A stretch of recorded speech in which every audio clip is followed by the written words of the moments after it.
Everyone, आज मैं आपको हिंदी का पार्ट 3 पढ़ाऊंगी। 5th क्लास की हिंदी का पार्ट 3 पढ़ाऊंगी। इसका ए पार्ट मैंने पढ़ा दिया है। इस पार्ट का नाम क्या है? अपनी वस्तु। आपने अच्छे से वीडियो को देखा होगा। उसमें मैंने क्या बताया था आपको कि दो भाई होते हैं जो भूमि के लिए लड़ाई कर रहे होते हैं। इतने में संत महात्मा उनके पास आते हैं और उन्हें अच्छे से समझाते हैं।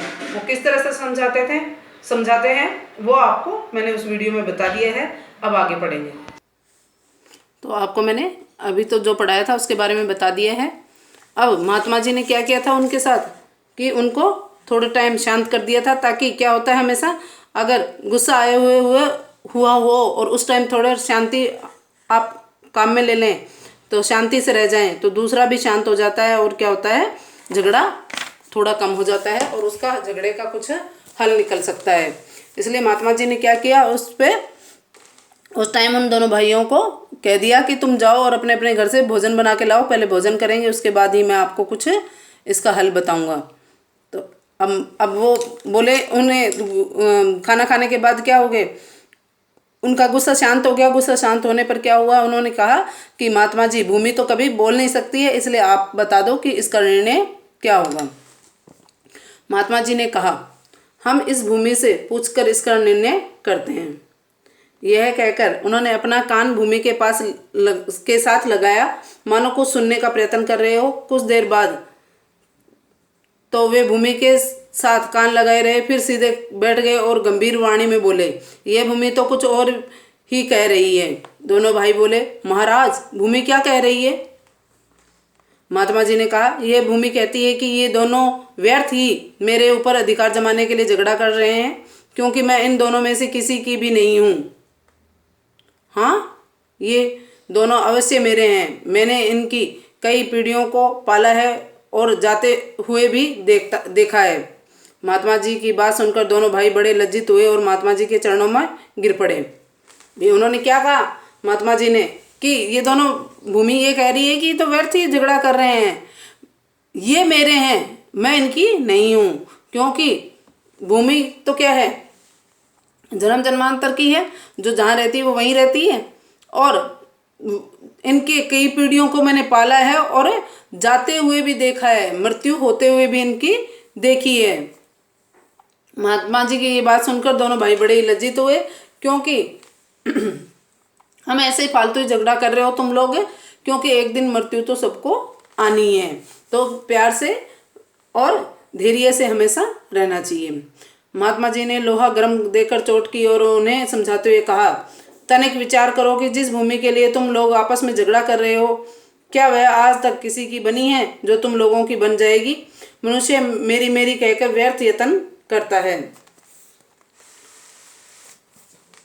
भाई व्यर्थ ही वो प्रयत्न करता है कि ये मेरी रहेगी, मेरी भूमि रहेगी। ये नहीं सोचता कि इनमें से कुछ भी मनुष्य का अपना नहीं है। बड़े बड़े छत्रपति राजा भी इन्हें अपनाकर अपना अपना कहकर चले गए, परंतु साथ क्या ले गए? भी किसी भी इंसान की मृत्यु हो जाती है, चाहे राजा हो चाहे रंक हो, तो आपने देखा होगा कि कोई भी भूमि अपने साथ ले जाता है क्या? कोई भी भूमि अपने साथ नहीं लेकर जा सकता है। हमेशा भूमि क्या रहती है? भूमि तो हमेशा जहाँ जहाँ होती है वहीं ही रहती है। इस तरह उन्होंने उन्हें समझाया। कुछ भी नहीं, वे जैसे खाली हाथ संसार में आए थे वैसे ही खाली हाथ इस संसार से चले गए। जैसे छोटा बच्चा होता है जो हमेशा क्या आता है, खाली हाथ ही आता है, ठीक है, और फिर क्या होता है खाली हाथ, और जब मृत्यु होती है हमारी तभी हम क्या है खाली हाथ ही चले जाते हैं इस संसार को छोड़कर। तुम लोग जो भूमि के इस छोटे से टुकड़े के लिए झगड़ा करके अपने अनमोल जीवन को नष्ट करने पर क्यों तुले हुए हो? तो उन्होंने कहा कि ये छोटे से भूमि के टुकड़े के लिए, और तुम्हारा जो अनमोल, जिसका कोई मोल नहीं है, अमूल्य है, बहुत ही कीमती जीवन है, उसको व्यर्थ कर रहे हो। ये भूमि न तुम्हारी है और न ही तुम्हारी बनेगी। भूमि क्या, संसार के जितने भी पदार्थ हैं, धन संपत्ति है, मकान आदि है, इनमें से कुछ भी तुम्हारा नहीं है। तुम्हारी अपनी वस्तु तो केवल भजन भक्ति और तुम्हारे अच्छे कर्म हैं। जो भगवान की भक्ति की है तुमने, जो इस संसार को समझा है, जाना है, वो ही तुम्हारा है, बाकी कुछ भी नहीं है। और जो संसार में आपने अच्छे कर्म किए हैं वही लोग आपको, उन कर्मों को ही लोग याद करेंगे। जो अच्छे कार्य आपने किए हैं उन्हीं को याद किया जाता है। जो लोक परलोक के संगे साथी हैं शेष सब कुछ तो यहीं रह जाता है।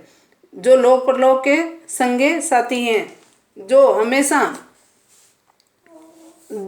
जो हमारी आत्मा है वो ही परमात्मा में जाकर मिलती है। और जो ये व्यर्थ जो चीज़ें हैं संसार की, जिनका कोई मोल नहीं है हमारे लिए, वो यहीं रह जाती है। अतएव आपस में लड़ने झगड़ने और मनुष्य जन्म के मूल्यवान समय को व्यर्थ नष्ट करने की अपेक्षा जीवन को अच्छे कर्मों और नाम सुमिरन में लगाओ, ताकि तुम्हारा लोक परलोक संवर जाए। भगवान की भक्ति करें, भगवान को याद करें। और जिस झगड़ा करने की जगह तो आपको क्या करना चाहिए, नाम सुमिरन, मतलब भगवान का नाम या भगवान को याद करना चाहिए, भगवान का नाम लेना चाहिए और अच्छे कार्य करने चाहिए, ताकि आपका जीवन, मनुष्य जीवन क्या हो, सफल हो जाए।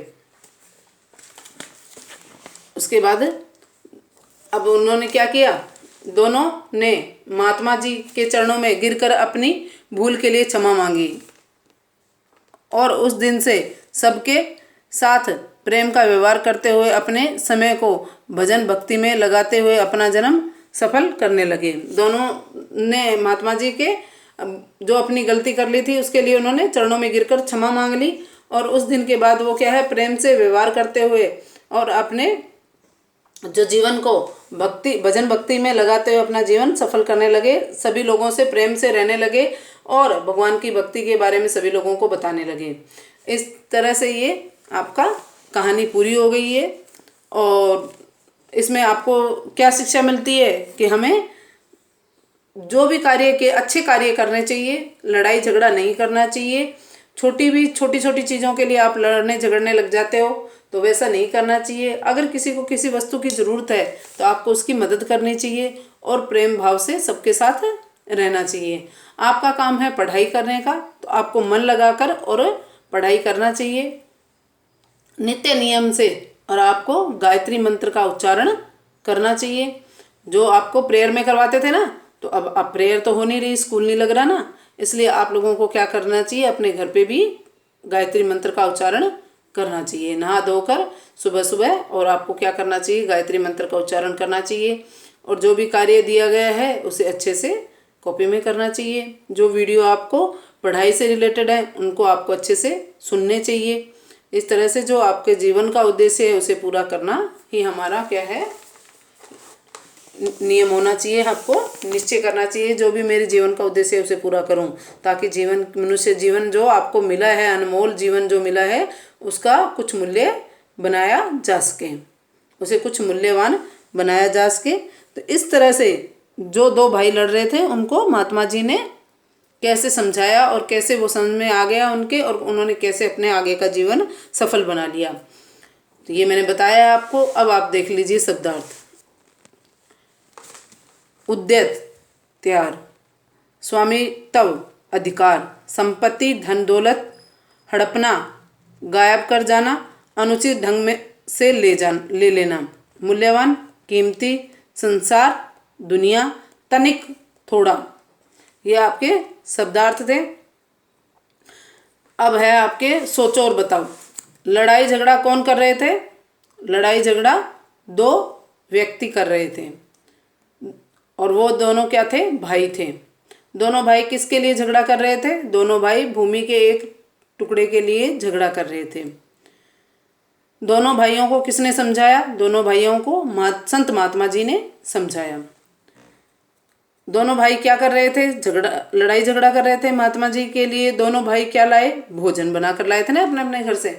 तो इस तरह से मैंने आपको थोड़ा सा इस चैप्टर के जो सोचो और बताओ वाले क्वेश्चन है वो भी बता दिए हैं और आपको शब्दार्थ भी बता दिए हैं। इस तरह से मैंने आपके जो ये चैप्टर है उसे पूरा करवा दिया है। मैं उम्मीद करती हूँ ये आपको अच्छे से समझ में आ गया होगा और आप इससे अच्छे से पढ़ाई करें। और सितंबर से आपके स्कूल खुल रहे हैं तो आप बुक्स वगैरह परचेज कर लें, कॉपीज़ वगैरह परचेज कर लें ताकि उनमें काम कर सकें और आते ही अपना कंप्लीट वर्क आप हमें चेक करवा सकें। क्योंकि आते ही तो हो सकता है हमें एग्ज़ाम लेने पड़ेंगे ना, फर्स्ट टेस्ट, क्योंकि अगस्त में ही हो जाते हैं फर्स्ट टेस्ट आपके। तो अब सितंबर में जब स्कूल खुलेंगे तो आपके 5-7 दिन में ही क्या कर लिया जाएगा, टेस्ट ले लिए जाएंगे। इसलिए पूरी तैयारी के साथ रहें आप और पढ़ाई पूरी सुचारू रूप से करें। Thank you.